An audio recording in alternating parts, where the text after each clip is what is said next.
ఎందుకు నిద్రపోకుండా ఉంటున్నారు? 5-6 రోజుల నుంచి మీరు ఎందుకు నిద్రపోకుండా ఉంటున్నారు?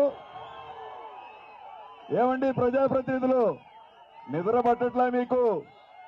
అప్పుడేముంది ముందుంది ముసళ్ళ పండుగ,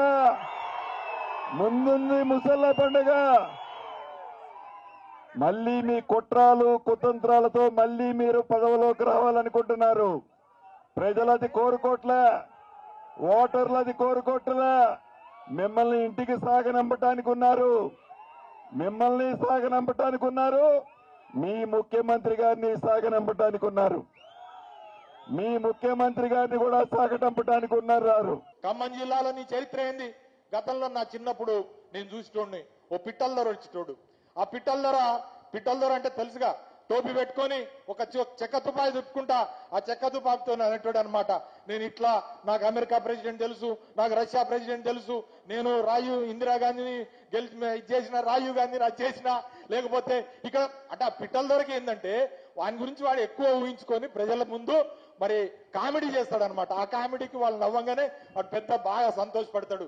ఇప్పుడు ఈయన కూడా ఖమ్మం జిల్లా పిట్టల్దొరలు ఎక్కువ ఉన్నాడు.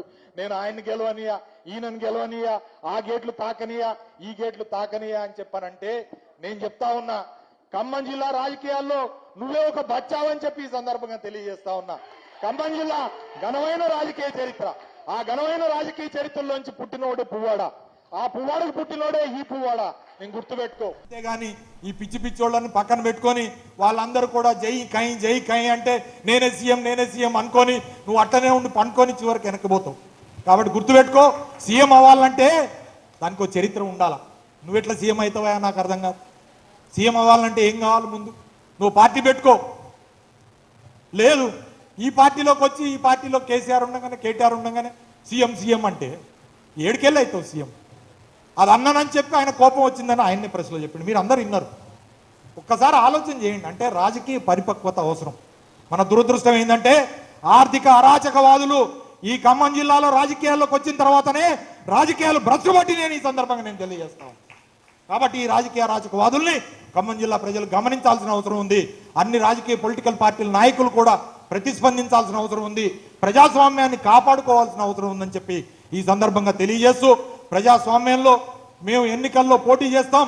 డెఫినెట్ గా కేసీఆర్ గారి నాయకత్వంలో హ్యాట్రిక్ గవర్నమెంట్ బీఆర్ఎస్ నాయకత్వంలో మేము తీసుకొచ్చి చూపిస్తామని ఈ సందర్భంగా తెలియజేసుకుంటూ, హాయ్ ఫ్రెండ్స్, మా టుడే టుమారో యూట్యూబ్ ఛానల్ చూస్తున్నందుకు చాలా థ్యాంక్స్. మరిన్ని లేటెస్ట్ వీడియోస్ కోసం వెంటనే సబ్స్క్రైబ్ చేయండి. అలాగే ఈ బెల్ ని కూడా రింగ్ చేసేయండి. మా నోటిఫికేషన్స్ అన్ని మీ మొబైల్లో వస్తాయి. అలాగే మా వీడియోస్ మీకు నచ్చితే లైక్ చేయండి, షేర్ చేయండి, నచ్చకపోతే కామెంట్ చేయండి.